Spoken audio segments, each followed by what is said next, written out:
Hey y'all, welcome back to Coffee Chat with Kat and Ash.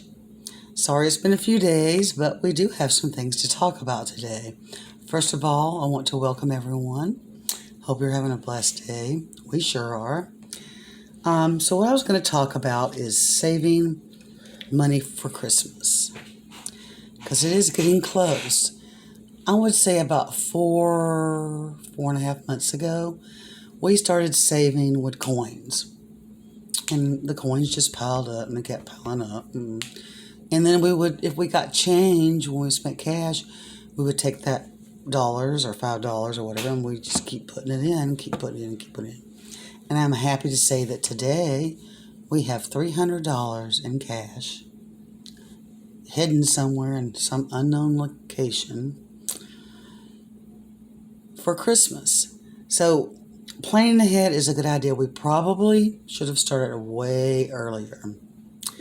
But I'm happy that we have that because we're going to have a low budget this Christmas anyway, which brings me to a budget. So I have some stocking stuffer ideas and places that you could shop for them. Some of them are weird places you would think, what? But one of them is a drugstore like Rite Aid or Walgreens. For us, it's Rite Aid. They always have the most unique little things that you can't find anywhere else that are great gifts or even stocking stuffers. So that's one. Another one is Ross Dress for Less. I know you just think of clothes, but no, they have a whole lot of different stuff. Some really unique ideas and good things for stocking stuffers or gifts again. Then, of course, Burlington, our favorite place, and Amazon. And, of course, the Dollar Tree, but you got to be careful there. The Goodwill, believe it or not, you can find some really good things if you look. And I know this sounds crazy, but the grocery store. I have found more unique gifts at the grocery stores around town in the last, 6 or 7 years, and people have been like, oh, wow, that is so cool. Where did you get it? Of course, I didn't want to disclose my secret, but I'm letting you guys know. The grocery store. And then, of course, Easy Orchards or Bauman Gardens? No, it's Bauman Farms. Bauman Farms. Those two places have some really cool gifts. If you're looking for something unique or something you know that someone has been looking at there, that's a good idea. So I wish you well on looking for your Christmas gifts and stocking stuffers this year. Just remember the reason for the season is Jesus. And I just want to say that today we did not feel like going grocery shopping because we're tired of wearing a mask, of course. We're so over it. And we don't want, people getting mad at us for not wearing one. So we ordered online and we picked it up at the store. They gave us a little goodie bag and it was a free pickup. So here's one of our little goodies. Gluten-free Oreos. Who knew? That'd be interesting to try. Yeah. They'll probably be just as good. And then we got coupons, of course. And we got some rice packs. We got that free, and we also got the coupons to go with it. So we thought that was awesome. Anyway, so that's all Kat has to say. Just remember, love one another as Jesus loves you. And back to you, Ash. All right, we covered with presents. Now let's talk about decorating for Christmas, because that is I'm sorry. Anyways. That's where you can really spend some money. So I have some tips and tricks for you guys to kind of still decorate, but keep it more on the lower end of the spectrum of spending. Okay, sorry. Anyways, first piece of advice I have for you is check out local Christmas bazaars. Believe it or not, you can find some really unique and different pieces there.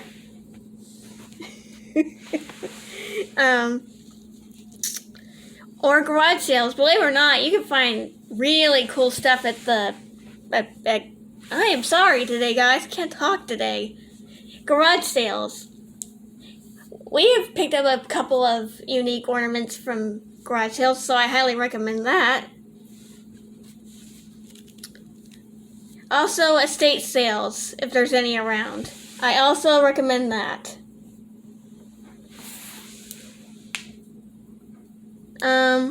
Okay. Finally, like my mom said a couple minutes ago, Goodwill actually has some pretty good stuff for Christmas. I actually found a little bit of a steal there. I found I want to say 4-foot Christmas tree. 4 foot? 3 to 4. Yeah. About 3 to 4 foot mini Christmas tree. With lights already on. With lights already on it. I found it for less than $10. Awesome. Which I find is a really good steal. I priced it online. It was normally a $30 to $40 tree. Yes, you got a really, really good deal. Okay, or you can repurpose old things you already have in your house and make a gift out of that. That's true. Homemade gifts. That's another thing. People don't think, about homemade gifts, but baking someone something that they really like is a really good idea. Like their favorite cookies or their favorite breads, whatever comes to mind that you know that they like. So that's a good homemade gift. What else would be a good homemade gift? A DIY thing, like if you know they're really into watching movies, you can make them up a little box, like different little movie treats. Right. So making little baskets. They don't have to be extravagant. You could put if they eat popcorn, you could put some popcorn in there. If they like a certain type of candy, you can 89 cents. You can get a little thing of candy, maybe even cheaper. There's tons of ideas you can come up with for different little small gift baskets. Yeah. Not talking extravagant. Not like a huge gift basket, just like a little small gift basket. You don't have to. Sometimes it doesn't matter at the size of the gift. It's how much thought you put into it. Yes. Taking the time to really think about what a person likes. And making up a fruit and nut basket, for instance, for those who love fruit and nuts. So that's another good idea. Just make sure, watch out for those people who are allergic to peanuts. But yeah, so we're nearing Thanksgiving. Yep. And that's another thing I want to talk about, even though I was done. Okay. There's always something more to talk about. I wasn't done yet. I have one more thing. Okay. Also, if you want to decorate... Sorry, guys, I have the burpees today. Carry on. Anyways, another thing you can do for the holiday season is if you want to do some decor, go to the Dollar Tree, pick up a few things, and you could do a fun activity and make some pretty Christmas decor. Yes. Also, you can repurpose things for Christmas ornaments. For instance, I am sorry, you guys. Go check the front door. Keep it on. I'm talking again. Okay. So, what was I talking about? Oh. I had a thought, and I lost it. Of course I did. Okay. Oh, yes. Christmas coming up. That's right. Christmas will be here soon. And so I was actually talking about Thanksgiving. Sorry about that. Thanksgiving. So what I do normally is I start in September, maybe even August and September. I start buying up, little things that we like to have for Thanksgiving, like cranberry sauce, stuffing, gravies, white shoe peg corn, because I love to make my own cream corn. So we buy those early on in the can of pumpkin, of course, and the pie crust, so that we only really have to buy the bigger things like the turkey or the ham when the time comes, and of course the potatoes. Oh, I was going to tell them my secret for good mashed potatoes. Now, if you don't know how to make mashed potatoes, or your mashed potatoes hasn't turned out in the past, I have a couple of tips for you guys to kind of make it easier. Make it easier, yes, and tastier. What I do, we do russet potatoes because they're more easier to make than mashed potatoes. Yes. They blend better. They want to get a good Idaho potatoes. Yeah. So you already know the gist of peeling them and chopping them and all that other good stuff. So anyways, what I do is I do whole milk. You need that fat in there to make them creamy. And to make it a little more flavor with that butter. Yes. And I know this is going to sound like a lot, so just bear with me here. A stick and a half of butter. Yes, I am aware that is a lot. Remember, we don't make mashed potatoes all the time. But if you don't do that, you don't get much flavor. And of course, don't forget to salt it. Yeah. And another thing, I don't add a ton of this, just a little bit. A little bit of plain cream cheese. Yes. Just a little bit. And believe me, the mashed potatoes are wonderful. I kind of like mine whipped. Yeah, me too. And not soupy, but not so thick that you won't fall off. It's like spackle. I like it in between, but I like them whipped. I don't like any, I don't like the chunks in of it. potato. If I want chunks, I want to make parsley butter potatoes. But yeah, that's how we make them, especially on holidays. But I know another good tip. Okay, this is for like treats and stuff for the holidays. If you're like us, that you enjoy a nice hot beverage during the holiday times, what we usually do is try to make it ourselves instead of trying to going to the coffee place constantly to buy them. Right, we just bought one of Ashley's favorite creamers. Oh, I love it. It's a chocolate peppermint. Let me go get it. Mocha. Let me go get it.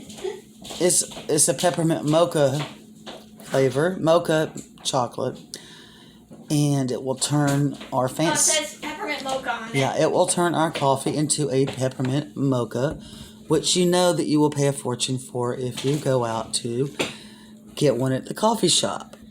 Okay, another little trick I do. I'm gonna tell you guys my little secret of how I make my peppermint mocha.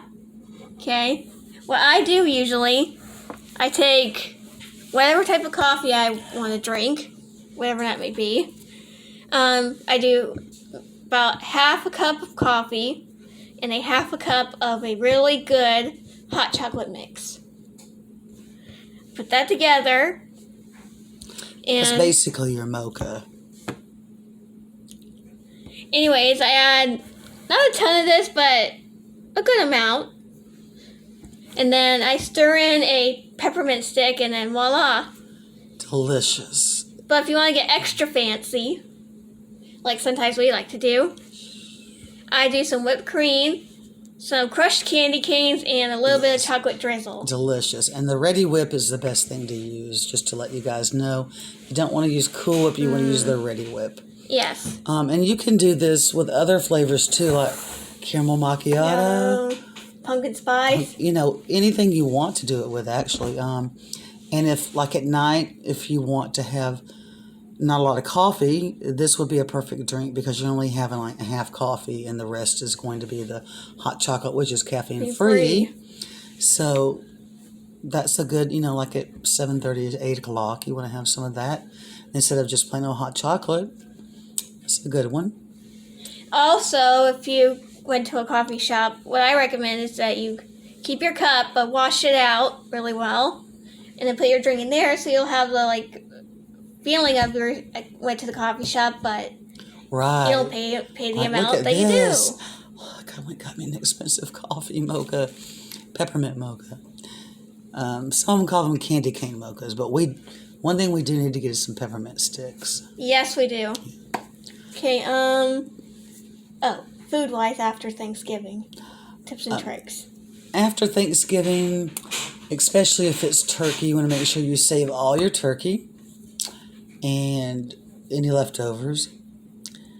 And then you can make so much out of it. You could make, if you were inclined to, you could make turkey soup. Which we haven't tried that one yet. But you can use, of course, for turkey sandwiches. Oh. Another thing we like to do is chop it up, make mashed potatoes, or we use the potatoes that are left over, and gravy, and we have that turkey and gravy heated up, mixed together real well, poured over the mashed potatoes. Voila. Or another thing that I usually like to do after Thanksgiving, I chop up the turkey and I get like either 1 or 2 jars of turkey gravy depending on their size.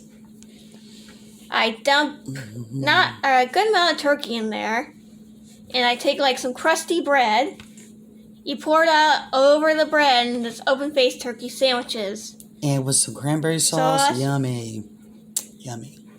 So we're real big on cranberry sauce around here. But you know what? It's really good for you. Think about it. So this year we'll be doing a pumpkin pie for Mr. D, who loves pumpkin pie.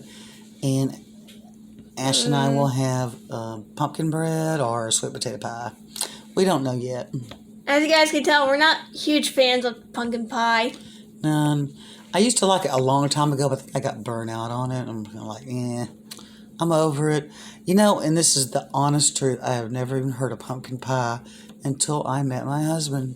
And I was like, what? You eat pumpkin pie? What the heck? I've grown up on sweet potato pie or apple pie or whatever. And I'm like, I've never had a pumpkin pie. But his mom, she used to make the best pumpkin pies when I ate it.